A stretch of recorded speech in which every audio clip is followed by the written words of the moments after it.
मैं हूं आपके साथ कविता थपलियाल और आप देख रहे हैं कंज्यूमर स्किन। सोशल मीडिया पर आए दिन किसी न किसी बात को लेकर उबाल आता है और आम आदमी दो धड़ों में बंट जाता है। यहाँ तक कि कोर्ट केस के मामलों में भी सोशल मीडिया के कारण कई बार ऐसा लगता है कि मामले का फैसला कोर्ट में ना होकर डिजिटल प्लेटफॉर्म्स पर ही हो जाएगा और जिस पक्ष के विरोध में बात होती है वहीं सरकार और न्यायिक तंत्र को दोषी ठहराने लगता है। एक बार फिर ऐसा ही कुछ हुआ है जिसकी वजह से सुप्रीम कोर्ट के जज जेबी पार्दीवाला को सोशल मीडिया पर लगाम लगाने की बात कहनी पड़ी। क्या है ये पूरा मामला, जानने के लिए देखते हैं ये रिपोर्ट। नुपुर शर्मा केस में टिप्पणी के बाद जिस तरह सुप्रीम कोर्ट के जजों को सोशल मीडिया पर निशाना बनाया गया, उसके बाद सुप्रीम कोर्ट के जज जेबी पार्दीवाला ने देश की संसद से सोशल मीडिया के लिए कानून बनाने को कहा है। दरअसल हाल में सुप्रीम कोर्ट ने बीजेपी की पूर्व प्रवक्ता नुपुर शर्मा को उदयपुर हत्याकांड के लिए जिम्मेदार ठहराते हुए उनसे टेलीविजन पर पूरे देश से माफी मांगने को कहा था। अब जस्टिस पार्दीवाला ने न्यायपालिका और जजों पर सोशल मीडिया पर हो रहे हमलों का जवाब देते हुए कहा है कि जजों पर उनके निर्णयों के लिए व्यक्तिगत हमले करना खतरनाक है। जजों के जहन में कोई भी फैसला करते वक्त ये बात कानून सबसे ऊपर होता है। जज कभी भी ये सोचकर फैसला नहीं करते हैं कि इस बारे में मीडिया क्या सोचता है। जस्टिस पार्दीवाला ने कहा कि कानून का शासन भारतीय लोकतंत्र की सबसे बड़ी खासियत है। जनता की राय को कानून के शासन के अधीन होना चाहिए। पार्दीवाला ने कहा कि हम अधिकारों के संरक्षक हैं। न्यायिक फैसले जनमत के मुताबिक हो ये जरूरी नहीं है। जस्टिस पार्दीवाला ने कहा कि लोकतंत्र के तौर पर भारत अभी भी परिपक्व नहीं हुआ है और सोशल मीडिया पर अक्सर लोग लक्ष्मण रेखा पार कर देते हैं। कानूनी और संवैधानिक मुद्दों का राजनीतिकरण करने के लिए सोशल मीडिया का इस्तेमाल नॉर्मल हो चुका है। इसलिए सोशल मीडिया पर संवेदनशील मुद्दों को लेकर लगाम लगाए जाने की जरूरत है। संसद को भी इस पर विचार करना चाहिए। सोशल मीडिया पर जिस तरह मुद्दे उठाए जाते हैं वो किसी से छिपा नहीं है। अब देखने वाली बात होगी कि देश की सर्वोच्च न्यायालय के जज की इस टिप्पणी के बाद देश की संसद और सरकार क्या कदम उठाती है। ईटी नाउ स्वदेश।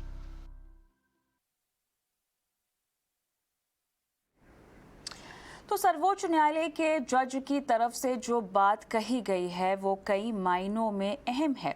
हम सब जानते हैं कि सोशल मीडिया का इस्तेमाल लोगों की भावनाएं भड़काने और गुमराह करने में ज़्यादा होता है और ऐसे में सोशल मीडिया पर लगाम लगाना ज़रूरी है। लेकिन सवाल यहाँ पर कई उठते हैं। सवाल है कि क्या सरकार सोशल मीडिया को रेगुलेट करने को तैयार है? क्या सोशल मीडिया का रेगुलेशन कहीं फ्रीडम ऑफ स्पीच के अधिकार का हनन की वजह तो नहीं बन जाएगा? क्या सरकार ट्विटर और फेसबुक जैसे बड़े सोशल मीडिया प्लेटफॉर्म को रेगुलेट करने में सक्षम होगी? इन सभी सवालों के जवाब जानेंगे अपने एक्सपर्ट से और आज हमारे साथ खास मेहमान भी जुड़ गए हैं। Ambuj Singh, founder rabbit and turtle social media expert, Jasmine Dawda, digital marketer और Virag Gupta, cyber law expert. आप सभी का स्वागत है। और विराग जी, आपके पास ही आऊंगी सबसे पहले, क्योंकि देखिए सुप्रीम कोर्ट ने यहाँ पर जो टिप्पणियां की हैं उसमें पार्दीवाल जी ने साफ तौर से ये कहा है कि भारत पूरी तरह से परिपक्व और शिक्षित लोकतंत्र नहीं है। ठीक है, यहाँ पर विचारों को प्रभावित करने के लिए सोशल मीडिया का इस्तेमाल किया जा रहा है और ऐसे में सोशल मीडिया पर जिस तरह से लोगों की ट्रोलिंग होती है, उनके स्टेटमेंट को अलग मतलब दे दिया जाता है और जिस तरह से लड़ाइयाँ शुरू हो जाती हैं, कहीं ना कहीं वक्त आ गया है कि सरकार को इसको रेगुलेट करने की ज़रूरत है।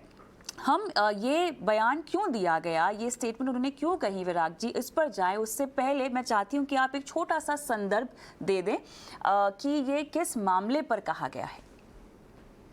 नूपुर शर्मा मामले में उन्होंने पिटीशन फाइल की थी कि उनके खिलाफ कई राज्यों में जो एफआईआर दर्ज हैं उन्हें एक जगह क्लब कर दिया जाए और एक उनकी प्रेयर ये भी थी कि उनके खिलाफ एफआईआर बेबुनियाद है, उन्हें रद्द किया जाए। बेबुनियाद रद्द किया जाए वाले में सुप्रीम कोर्ट हो सकता है उसको डिसमिस कर सकती थी, लेकिन सारे एफआईआर्स को क्लब करना एक उनका एक संवैधानिक अधिकार है किसी भी व्यक्ति का। यह अधिकार संविधान के अनुच्छेद 20 से मिला हुआ है। इस बारे में सुप्रीम कोर्ट के कई फैसले हैं और लेटेस्ट फैसला अर्णब गोस्वामी मामले में हुआ था, जिसमें सुप्रीम कोर्ट ने बोला था एक ही मामले में एक ही व्यक्ति के खिलाफ कई जगहों पर एफआईआर दर्ज करना उसके संवैधानिक अधिकारों का उल्लंघन है। लेकिन उसको एंटरटेन करने के बजाय सुप्रीम कोर्ट के जजों ने जो मौखिक टिप्पणियां की, वो मौखिक टिप्पणियां ऑर्डर से भी ज्यादा सेंसेशनल हो गई, क्योंकि ऑर्डर तो 2 पेज में ही खत्म हो गया। अब उसके बाद पूरे सोशल मीडिया में अलग अलग तरीके से ट्रेंड चल रहे हैं, सारी चीजें चल रही हैं। इसके 3 पहलू महत्वपूर्ण हैं। पहला, कि जब संविधान सभा में जब ये संविधान बना था, तो उस समय अंबेडकर समेत कई लोगों ने ये बात बोली थी कि जितना ज्यादा अधिकार है उतनी ही ज्यादा जिम्मेदारी है। इसलिए सुप्रीम कोर्ट के पास असीमित अधिकार हैं, तो उनके जजों की बहुत जिम्मेदारियां भी बनती हैं। दूसरे, एक हम जस्टिस चंद्रचूड़ के फैसले की थोड़ी विवेचना कर सकते हैं। मद्रास हाई कोर्ट ने चुनाव आयोग के खिलाफ बहुत ही सख्त टिप्पणी की थी और बोला था कोरोना पीरियड में चुनाव कराने के लिए कि वो मर्डरर हैं। तो उसके खिलाफ ओरल टिप्पणी थी, उसके खिलाफ Madras high court supreme court है, और सुप्रीम कोर्ट ने बोला कि ओरल टिप्पणियों को खत्म करने का कोई मतलब नहीं है। फिर भी जस्टिस चंद्रचूड़ की बेंच ने बोला कि जजों के पास बहुत अधिकार रहते हैं और जजों को बहुत ही संयत होकर के टिप्पणी करने की जरूरत है।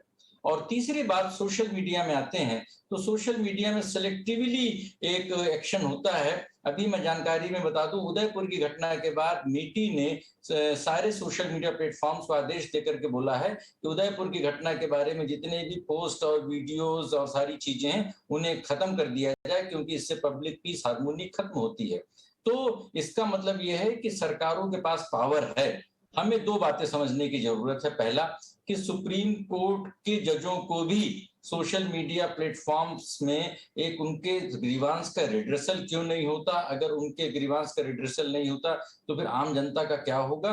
दूसरा, 2019 में सुप्रीम कोर्ट ने एक मामले में सरकार से बोला था कि सोशल मीडिया बहुत ही डेंजरस है, सरकार इसमें एक्शन ले, जवाब दे। और उसके बाद से क्या हुआ पिछले 3-4 सालों में, ये 2 बातें महत्वपूर्ण हैं इस पूरी घटनाक्रम के बाद, जिसमें विवेचना की जरूरत है। यहाँ पर विराग जी 2 सवाल उठते हैं। जब सुप्रीम कोर्ट को पता है कि सोशल मीडिया इतना खतरनाक हो गया है, उसके बावजूद इतनी ओपन एंडेड मौखिक टिप्पणी करने की ज़रूरत क्या थी, या इसके पीछे उनका औचित्य क्या है, ये आप हमको समझा सकते हैं? और दूसरा ये कि जिस तरह से कहा गया है कि संवेदनशील मामलों में सोशल मीडिया द्वारा ट्रायल न्यायिक प्रक्रिया में अनुचित हस्तक्षेप है और संसद को इसके नियम के लिए कानून लाना चाहिए, सरकार ने अभी तक इसका संज्ञान क्यों नहीं लिया? देखिए, 2 बातें हैं। पहले दूसरी बात का जवाब देता हूं कि सिर्फ सुप्रीम कोर्ट या जुडिशरी के लिए सोशल मीडिया के क्या नॉर्म्स होने चाहिए, मैं नहीं समझता इसके बारे में कोई संसद में कानून बन सकता है।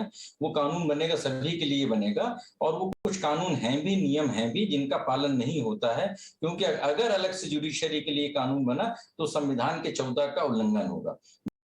कुछ दिनों पहले आंध्र प्रदेश में जजों के खिलाफ बहुत बड़े पैमाने पे कैंपेन चला था, और वहां पर सीबीआई को जांच करने के लिए बोला था, एफआईआर हुई थी, और सारे प्लेटफॉर्म्स ने कंटेंट हटा दिया था, लेकिन ट्विटर ने भारत में हटाया था, विदेश में नहीं हटाया था। फिर चीफ जस्टिस ने उसके खिलाफ एक सख्त जब कदम उठाया तो फिर हटाना पड़ा। तो इसका मतलब ये है कि जो ग्रीवांस रिड्रेसल के 3 अधिकारी हैं, नोडल ऑफिसर, कंप्लायंस ऑफिसर और ग्रीवांस ऑफिसर, और जिनके आईटी इंटरमीडिएट रूल्स के तहत नियुक्ति भारत में की गई है, वह व्यवस्था फेल हो गई है। अब पहले सवाल का जवाब कि सुप्रीम कोर्ट के जजों ने मौखिक टिप्पणियां क्यों की थी, तो मैं समझता हूं कि जिस तरीके से नूपुर शर्मा ने टीवी डिबेट में टिप्पणी की थी, या जिस तरीके से मौखिक टिप्पणियों करने का एक चलन हो गया है, तो मैं समझ रहा हूं कि वो टिप्पणियां, जजों के ऊपर कोई टिप्पणी करना उचित नहीं है, लेकिन उन टिप्पणियों से बचा जाना चाहिए था। जिस तरीके से एक पूरे मामले में सुप्रीम कोर्ट और जुडिशरी की संस्था का एक साख दांव में लग रही है, सोशल मीडिया में बहुत ही गलत तरीके से चीजें ट्रेंड हो रही हैं, तो मुझे लग रहा है कि उनका कोई जरूरत भी नहीं थी और औचित्य भी नहीं था। बिल्कुल, चर्चा को आगे बढ़ाते हैं। जैस्मिन, हमको ये समझाएं कि जज ने एक और बात कही, उन्होंने कहा है कि कंस्ट्रक्टिव आलोचनाओं को स्वीकार किया जाता है, लेकिन जजों पर निजी हमले जो हैं वो स्वीकार नहीं है। इसका मतलब अगर हम समझना चाहें तो वो क्या होगा? तो कंस्ट्रक्टिव न्यूज और दूसरा जो होता है वो है कि भाई रिकंस्ट्रक्टेड न्यूज, यानी कि जिसको हम लोग अगर कहें तो एक फेक न्यूज हो गया। सो फेक न्यूज मीन्स क्या है कि बिना वेरिफिकेशन किए अगर मैं कुछ कहूँ, आपने मुझे कुछ कहा और मैंने बिना वेरीफाई किए मैंने मेरे व्हाट्सएप के सर्कल में डाल दिया, उस सर्कल में से लाखों लोगों तक पहुंच गया, वो चीज वायरल हो गई। सो बिना वेरीफाई किया अगर कुछ किया जाता है तो डेफिनेटली उसके ऊपर हमें थोड़ा एक्शन लेना ये तो जरूरी बनता है। वरना क्या है, फेक न्यूज स्प्रेड होने को ज्यादा टाइम नहीं लगता है। अगर मैं इन्फ्लुएंसर न भी हूं, अगर मेरे कुछ ही फॉलोअर्स है, फिर भी ये चीज आसानी से वायरल हो जाती है। So yes, definitely fake news तो हमें किसी भी हाल में रोकना है, और हर चीज को पहले एक अथॉरिटी के लिंक से वेरीफाई करना है। सिर्फ एक ही सोर्स पे कभी भी विश्वास ना करें। I think that should be the way we can detect fake news. यहाँ पर एक लाइन ड्रॉ करनी होगी विराग जी। देखिए यहाँ पर जज साहब कह रहे हैं कि लक्ष्मण रेखा पार कर ली गई है, लेकिन वो कह रहे हैं कि यहाँ पर लोगों को आधा सच ही पता होता है, अधूरी जानकारियाँ यहाँ पर लोगों को पता होती है और तमाम चीज़ों पर सवाल उठाते हैं लोग जिसकी जानकारी उनके पास नहीं होती है। तो ऐसे में कंस्ट्रक्टिव आलोचनाओं को स्वीकार करने का जो बयान है, इसके पीछे क्या तर्क हो सकता है? ये तो आप तभी ही कह पाएंगे जब आपको पता होगा कि कहाँ पर कंस्ट्रक्टिव बयानबाजी की जा रही है, आलोचनाएं की जा रही है। लेकिन यहाँ पर तो सभी एक जैसी ट्रेंड ट्रोलिंग में लगे होते हैं। विराट जी, देखिए वो सुप्रीम कोर्ट और बहुत सारे फैसले हैं, और भारत की जो कोर्ट व्यवस्था है ओपन कोर्ट जस्टिस सिस्टम है, और उसमें सुप्रीम कोर्ट ने कई जजमेंट भी दिए हैं। और 4 साल पहले सीएससी के मामले में उन्होंने बोला था कि बंद अदालतों के बंद दरवाजे को, और उसके पहले जो एनजेसी मामले में भी, कि अदालतों के बंद दरवाजे खुलने चाहिए, लोगों को जानकारी होनी चाहिए। तो लोगों को जरूरी नहीं है कि जो 2 पार्टियां हैं सिर्फ उनको जानकारी हो, सारे लोगों को जुडिशियल सिस्टम में क्या हो रहा है उसको जानने का हक है। जो सुप्रीम कोर्ट के जज ने बोला है उसके 3 हिस्से हैं कि पहला, जो व्हाट्सएप यूनिवर्सिटी में सिलेक्टिवली लोगों के पास सूचनाएं जा रही हैं वो अधूरी भी हो सकती हैं, गलत भी हो सकती हैं, झूठी भी हो सकती हैं। दूसरा, कि लोग बगैर पूरा सच जाने टिप्पणियां करने लगते हैं और व्यक्तिगत हमले करने लगते हैं, यहां से कंस्ट्रक्टिव के बजाय डिस्ट्रक्टिव हो जाता है। और तीसरा, कि सोशल मीडिया के कैंपेन से जजों को फैसले करने के बजाय सोशल मीडिया के प्रेशर को बर्दाश्त करने की मुश्किलें पैदा होती हैं, जिससे कि जो एडमिनिस्ट्रेशन ऑफ जस्टिस है वो खत्म होता है। लेकिन जजों को, जुडिशरी को और जुडिशियल से रिलेटेड सारे लोगों को समझने की जरूरत है कि जब उनकी लाइव रिपोर्टिंग हो रही है तो उन्हें और भी ज्यादा संजीदा और रिस्पॉन्सिबल रहने की जरूरत है, जिससे कि ऐसी बातें नहीं हो जिनका सोशल मीडिया में किसी तरीके से दुरुपयोग हो सके। अंबु जी बताएं, अब रेगुलेट करने पर हम सवाल का जवाब लेंगे तमाम पैनलिस्टों से। क्या वाकई सोशल मीडिया को रेगुलेट किया जा सकता है? आप मुझसे पूछ रहे हैं? मुझे लगता है कि जी हेलो, अंबुज।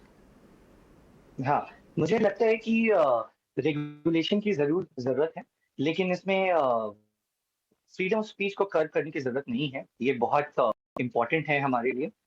हम जब देखते हैं कि जब हम एक थिन लाइन ड्रॉ हो जाता है, जब हम बोलते हैं कि क्रिटिकल क्रिटिकल ऑब्जर्वेशन करना चाहिए या एक फेक न्यूज है, या तो मेरे हिसाब से एक बहुत आसान तरीका है कि हमें ये देखने का कि और उस थिन लाइन को क्रॉस नहीं करने का, उसमें एक ही, जब हम डीह्यूमनाइजिंग टर्मिनोलॉजीज का यूज नहीं करते हैं अगेंस्ट एनी पर्सन, सेक्ट या किसी एक जजमेंट, जैसे कि अभी कॉन्टेक्स्ट है तो उसके बारे में हम इमोशनल अपील, जब हम देखते हैं कि बहुत ज्यादा फॉरवर्ड करने की एक इमोशनल अपील है, तो हमें एक कॉशियस हो जाना चाहिए कि हाँ भाई, इसके चांसेस है कि फेक न्यूज है। इसके अलग अलग डिबेट हो सकता है कि कैसे इसको पहचाने कि ये फेक न्यूज नहीं है, सोर्सेस से चेक करें वगैरह वगैरह। और जहाँ तक मेरी जानकारी, मुझे लगता है कि जब ये न्यूज हम तक पहुंचती है तो ये हमें जानने की जरूरत है कैसे पहुंचती है। कोई ना कोई एक मीडियम हो। अब हम अगर एक इसके कोई एक लॉ बने या कोई गाइडलाइंस इशू हो, जिसके कारण जब मामला सबजुडिस होता है तो उसके बारे में बहुत ओपनली कोई भी मीडिया प्लेटफॉर्म या कोई भी प्लेटफॉर्म जब इसको रिपोर्ट करे। आज हम देखते हैं कि रेपुटेशन जो रेपुटेड प्लेटफॉर्म्स हैं उनको अगर हटा भी दिया जाए तो लोग इन्फॉर्मेशन व्हाट्सएप पे ले रहे हैं, रैंडम वेबसाइट से ले रहे हैं। तो सारी वेबसाइट का ये होना चाहिए कि किसी भी वेबसाइट पे अगर ये मामला सबजुडिस है या ये मामला चल रहा है, तो वो बहुत ओपनली बताएं कि अभी इसका फैसला नहीं हुआ है। जो जो एक गाइडलाइंस बने, जहाँ की एक यूजर को बहुत प्लेन शब्दों में इन्फॉर्म किया जाए कि इस ये जो आर्टिकल है ये ऑनगोइंग हो सकता है। और ये जरूरी नहीं कि जो ये आर्टिकल अभी लिखा गया है यही एक कंक्लूडिंग पैरा है आपको समझने के लिए। उसको आप और फॉलो करें या और समझें इस बात को, ताकि हम कर सकते हैं। जैसे कि जुडिशरी इज जजेस सोसाइटी का ही पार्ट है, बट अगर सोसाइटी के इमोशनल चार्जेस को अगर कंसिडर करने लगे तो वो जजमेंट पे भी इफेक्ट पड़ेगा। और शायद यही जज साहब भी यही बोल रहे थे कल अपने वक्तव्य में। फ्रीडम ऑफ स्पीच, विराग जी, इसको ध्यान में रखते हुए अगर रेगुलेशन लाना हो तो कैसे लाया जा सकता है?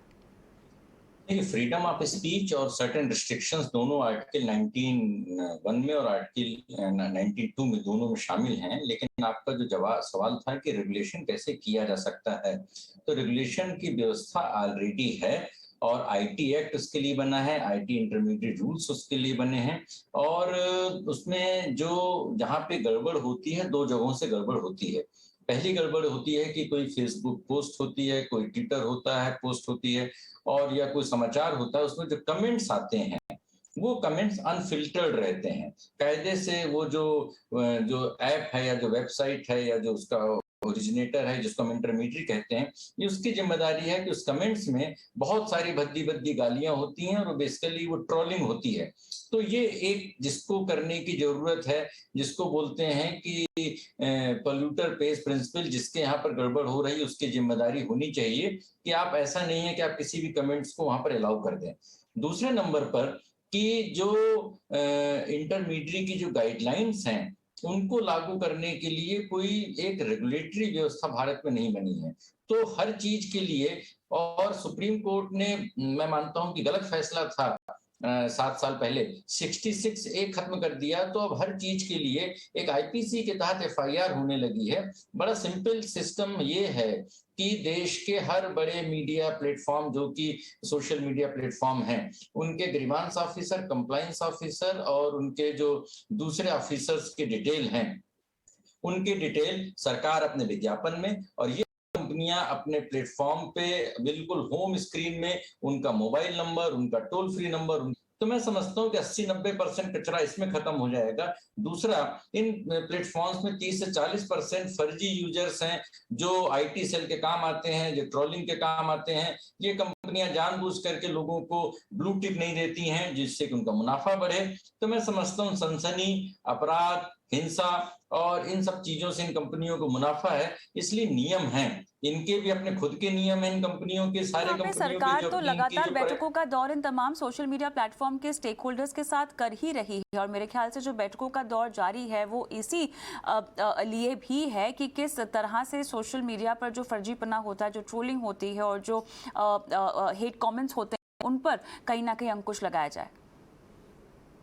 नहीं, बैठक जरूर हो रही है, लेकिन जो नई लेटेस्ट जो आईटी रूल्स आए हैं, उनमें आईटी रूल्स में बड़े एडवांस किस्म की रिड्रेसल की व्यवस्था है, जिसमें कि ट्राइब्यूनल और दूसरी चीजें हैं। लेकिन बड़े पैमाने पर जो गंदगी है, वो गंदगी जुडिशियल ऑर्डर और पुलिस के एफआईआर से दूर नहीं हो पाएगी। उसके लिए जनता और सोशल मीडिया कंपनियों के बीच के कनेक्ट को मजबूत करना होगा, जिससे कि सोशल मीडिया प्लेटफॉर्म से न सिर्फ जुडिशरी बल्कि डेमोक्रेसी को बचाया जा सके। तो जो ये ग्रीवांस रिड्रेसल तरीकों की बात की जा रही है जैस्मिन जी, इस पे अगर आप विस्तार से हमको बता पाए, क्योंकि ये कितने कारगर हैं अगर इन पर अमल किया जाए तो। सॉरी क्या करना है? विराग जी ने कहा कि जिस तरह से नए तरह के और एडवांस तरह के ग्रीवांस रिड्रेसल की यहाँ पर पूरा ढांचा तैयार किया गया है, उसको किस तरह से अमल में लाया जाए और क्या वो काफी होगा? ये ना बहुत ही कॉम्प्लेक्स मामला है, क्योंकि सच क्या है, ये एक बहुत बड़ा विषय हो जाता है। तो भी सिर्फ और सिर्फ इसमें न एक गवर्नमेंट कुछ कर सकता है, ठीक करना है। ऐसे क्या है बेसिकली अगर आप देखोगे तो बहुत सारी कंट्रीज में स्टूडेंट्स को स्कूल में कॉलेजेस में सिखाया जाता है how to identify fake news, how to identify what is real and what is fake. उसके लिए बाकायदा कोर्सेज होते हैं और वहां पे दिखाया जाता है, आपको ट्रेनिंग दी जाती है कि अगर आप एक यूआरएल पढ़ते हो तो यूआरएल में .com के आगे क्या लिखा है, .com.co है क्या, .com.io है क्या, इसका मतलब ये है कि ये सस्पिशियस यूआरएल है, इसमें डेफिनेटली कुछ हैंकी पैंकी है, ये कंटेंट ओरिजिनल नहीं हो सकता है। एक आर्टिकल को पढ़ाया जाता है स्टूडेंट्स को, उसमें दिखाया जाता है ये देखो ये आर्टिकल है, वेल ड्राफ्टेड है, ये जो है एक जेन्युइन सोर्स से आया हुआ है, ये आर्टिकल है, ये बैडली रिटन है, अच्छा आर्टिकल नहीं है, इसमें ग्रामर सही नहीं है, लोकल लैंग्वेज यूज की है, सिंपल आर्टिकल है, इसका मतलब ये है कि इसका फेक होने का चांसेस और बढ़ जाते हैं। ओके, बहुत सारा सेंसेशनल हेडलाइंस होते हैं, सनसनीखेज हेडलाइंस, कुछ ज्यादा ही ऐसे लोगों को डराया जाता है या फिर लोगों को इतना प्रोत्साहित किया जाता है या फिर लोगों को एक इमोशनल अत्याचार जिसको बोलते हैं वो किया जाता है कि अभी क्या है, अभी आप एक्शन ले लो। तो ये जो सेंसेशनलिज्म अगर कुछ ज्यादा दिखाया जाता है तो उसका मतलब ये है कि देयर इज समथिंग रॉन्ग। तो कहीं ना कहीं हमारी भी एक जवाबदारी होती है कि सिर्फ एक आर्टिकल को एक फॉरवर्ड बटन दबाना नहीं है, हमें भी पढ़ना है, हमें भी थोड़ा कॉमन सेंस यूज करना है। अगर आपको कोई इमेज दिखाया जाता है, ओ माय गॉड देखो किसी के साथ ऐसा ऐसा हुआ, तो आपके पास एक रिवर्स इमेज सर्च इंजन पड़ा है, वहां पे आप जाके आप वेरीफाई कर सकते हो कि ये इमेज और कहाँ यूज किया जाता है, और आपको पता चलेगा ओ माय गॉड ये इमेज यहाँ पे भी, यहाँ पे भी, यहाँ पे भी बहुत सारे सोशल में है, यानी ये एक फेक सोर्स है इमेज का। अगर आप देखोगे कोई भी इंफॉर्मेशन को जब तक आप 3 या 4 या 10 जगहों से वेरीफाई नहीं करते हो, एक अथॉरिटी साइट से आप कंपेयर नहीं करते हो, तब तक उसका विश्वास नहीं करना है। तो कहीं ना कहीं मैं सोचता हूँ कि जवाबदारी हमारे ऊपर भी है, एक आम आदमी के ऊपर भी है, और उनको अगर ट्रेनिंग दी जाए तो मुझे तो लगता है आराम से 80% 90% यहीं पे ये मामला खत्म हो सकता है। That's my opinion. जो सवाल मैंने जैस्मिन को पूछा था, मैं आपको वापस वही पूछना चाह रही हूँ, क्योंकि जिस तरह से शिकायतों का निपटारा किया जा सकता है, किस तरह का सिस्टम यहाँ पर स्थापित करने की कोशिश की गई है और इसको कैसे इम्प्लीमेंट किया जाएगा? मेरे हिसाब से गवर्नमेंट जो अपने एंड से करना चाहती है वो करेंगे ही, अपने गाइडलाइंस लाएंगे, बट मीनवाइल ओनस हम पे भी आता है। जो कंज्यूमर कंज्यूम कर रहे हैं, पहले मतलब इसका सॉल्यूशन अगर हम देखेंगे, प्रिंटिंग प्रेस 17वीं सेंचुरी में शुरू हुआ, तो हिस्टोरियंस उस टाइम एक प्रैक्टिस में लाए कि जो भी वो नोट करेंगे उसके सोर्सेस फुट में डालेंगे। ये एक मॉडर्न हिस्ट्री का एक बहुत बड़ा है। 1610 में जब गैलीलियो इस पे गए, सैर पे गए, तो वेरीफाइबल न्यूज का ये डिमांड बहुत बढ़ गया, और ये उस समय से शुरू होता। अब हमें ये देखना है कि हम आज के डेट में न्यूज कैसे पढ़ रहे हैं, ये बहुत इंपॉर्टेंट है। जस्ट बिकॉज कि सेम चीज अगर डिफरेंट लोग अगर हमें बता रहे हैं, इसका मतलब ये नहीं है कि वो सही है। ये हमारे ओनर्स पे आते हैं कि हम कैसे इसको आइडेंटिफाई करें।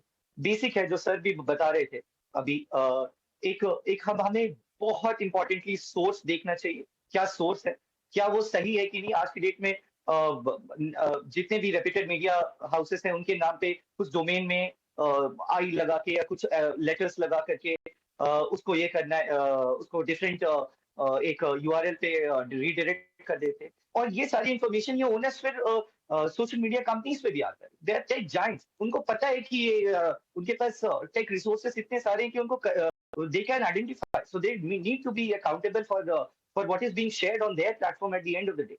हम और हमारा ओनर्स है कि हम सोर्स देखें, ऑथर देखें कौन है, दूसरे सोर्स देखें कि क्या है। थोड़ा सा क्रिटिकल माइंडसेट करना होगा, क्योंकि आज के डेट का जितने भी टेक जाइंट्स है, यूट्यूब देख लीजिए, आपको चाहे जो भी गाने पसंद हो, कोई भी पॉलिटिकल आपकी आइडियोलॉजी हो, आप 10 वीडियो देखिए, 11वां आपको उसी आइडियोलॉजी और वैसे ही दिखाने लगेंगे। सो फेक न्यूज पे आप जैसे ही 2-4 फेक न्यूज, 5 फेक न्यूज अगर आप वीडियोस देख रहे हैं यूट्यूब वगैरह पे, तो आपके पास 6वां और 7वां और 10वां बराबर वो न्यूज दिखाते रहेगा। और तो हमें भी थोड़ा critical mindset, and this again coming back to a point earlier that I mentioned, कि आपको इसकी अकाउंटेबिलिटी उनके पास भी है, उनके पास होनी चाहिए। जो टेक जायंट्स हैं उनके पास बहुत रिसोर्सेस है। Just for some money making profit they can't sell the human values, and at the end of the day democracy can be in danger for the same set of things. तो कि हमें images, आज के deep fake videos आ गए, तो deep fake videos को जब भी हम किसी भी प्लेटफॉर्म पे देख रहे हैं, चाहे यूट्यूब है, चाहे व्हाट्सएप है, ये उनपे ओनस आना चाहिए कि जैसे डीप फेक वीडियोस ये आइडेंटिफाई होता है, उनको कम से कम ओरिजिनल दिखाना चाहिए। हाँ भाई, ये डीप फेक वीडियोस है, चाहे जो अपलोडर है वो कुछ भी कह रहे हैं, बट उसमें उनको रिस्ट्रिक्टेड वे से बहुत प्रोमिनेंटली दिखाना चाहिए कि ये नहीं है, और सबऑर्डिनेटली और जो अदर है वीडियोस ना अंबुश, क्योंकि हमारे पास सीधे तरीके से कोई रेगुलेशन नहीं है और कोई कड़ाई बरतने के लिए हमारे पास नहीं है। विराग जी, ठीक है, लोगों को संज्ञान लेना चाहिए, सोच समझकर अपना सोशल मीडिया बिहेवियर को अडॉप्ट करना चाहिए, वो बात अलग है, लेकिन ये कहीं ना कहीं रेगुलेशन का भी तो एक लैप्स है ना। अगर आपके पास एक सख्त रेगुलेशन आ जाएगा तो इतनी सारी चीजें नहीं होंगी।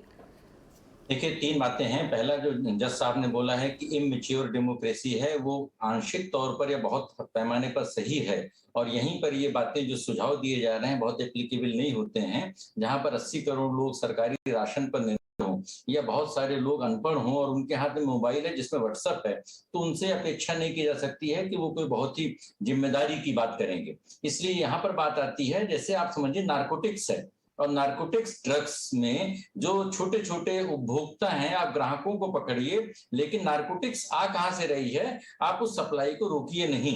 तो फेक न्यूज की फैक्ट्रियां हैं देश में और विदेश में, और उन फैक्ट्रियों की सप्लाई होती है सोशल मीडिया प्लेटफॉर्म्स के माध्यम से।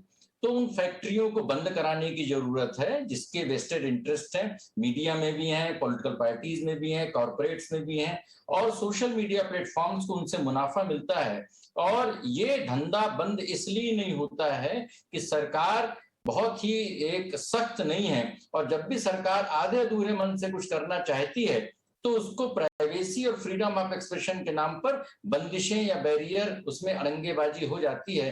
तो मैं नहीं समझता हूं कि पिछले 10-11 सालों से कोई प्रगति हुई है। सिर्फ गाइडलाइंस, ड्राफ्ट और कंसल्टेशन की बातें होती हैं। वास्तविक तौर पर चीजें बद से बदतर हुई हैं। उससे न सिर्फ न्यायपालिका बल्कि बच्चे, उससे जो महिलाएं हैं, और जो हमारी जो डेमोक्रेसी की एक जो आपस में विमर्श की प्रक्रिया है, बहुत बड़े पैमाने पर बाधित हुई है। जी, शिकायतों और सजा को लेकर किस तरह के अभी तक प्रावधान का बंदोबस्त किया गया है? विराग जी। कविता जी, क्या पूछ रहे हैं आप? जी, क्या पूछा आपने? मैं आपसे पूछ रही हूँ कि शिकायतों और सजा को लेकर किस तरह का प्रावधान किया गया है फिर? देखिए, शिकायतों के लिए ये था कि सेक्शन 79 है आईटी एक्ट में, उसके तहत ये होता है कि जो ये कंपनियां हैं, कोई भी ऐप है, कोई भी वेबसाइट है, उसे इंटरमीडियरी कहते हैं, और उनकी जिम्मेदारी है कि वो, उनकी एक अपनी पॉलिसी होती है जिसके तहत वो, उसमें सब कुछ लिखा रहता है कि ये चीजें नहीं दिखाएंगे, और उसी के तहत उनको एग्जेम्पशन मिलता है। और उस 79 के लिए एक आईटी इंटरमीडिएट रूल्स बने थे 2011 में। उन 2011 में लिखा हुआ था कि ये कंपनियां अपनी शिकायत अधिकारी की नियुक्ति करेंगे। उनका पालन नहीं हुआ तो K. N.. Govindacharya Delhi high court पहुंचे, जिस मैटर में दिल्ली हाई कोर्ट में 2012 में पिटीशन फाइल हुई और 2013 में आदेश दिया गया कि फेसबुक, गूगल, ट्विटर समेत देश में काम कर रही हर कंपनी, ऐप शिकायत अधिकारी की नियुक्ति करे और 24 घंटे के भीतर उसका निराकरण करे। वो शिकायत अधिकारी आज तक पिछले 9 सालों में नियुक्त नहीं हुए हैं। देश में विदेश में कहां पर हैं, कागजों में हैं, वो कैसे काम करते हैं किसी को पता नहीं है। और इसीलिए, क्योंकि करोड़ों खरबों की जो ये सोशल मीडिया पोस्ट हो रही हैं, और ये कंपनियां अब इंटरमीडिएट नहीं रही, इनको एग्जेम्पशन ले मिलना चाहिए, इनको सब कुछ पता है क्या सही है क्या गलत है। ये एल्गोरिथम के साथ खेलती हैं और मुनाफा बड़े रखने के लिए प्राइवेसी और फ्रीडम के नाम पर ये किसी भी रेगुलेशन से बचती हैं, और जो गाइडलाइंस हैं वो लीगली बाइंडिंग नहीं है। इसीलिए मिनिस्टर ने भी बोला है कि नया आईटी एक्ट आना चाहिए, टाटा ग्रुप के चेयरमैन ने भी बोला है कि नया आईटी एक्ट आना चाहिए, लेकिन वो नहीं बन रहा। बिल्कुल। तो खैर, सोशल मीडिया पर कैसे लगाम लगेगी इसका पता तो हमें शायद समय जैसे आगे बढ़ेगा तभी पता चल पाएगा, लेकिन बहुत ज़रूरी ये है कि सोशल मीडिया पर जिम्मेदारी से आपको अपना व्यवहार रखना चाहिए, अपनाना चाहिए। बहुत बहुत धन्यवाद आप सभी का इस खास पेशकश में शामिल होने के लिए, और कंज्यूमर किंग के आज के एपिसोड में मुझे भी इजाज़त दें। नमस्कार।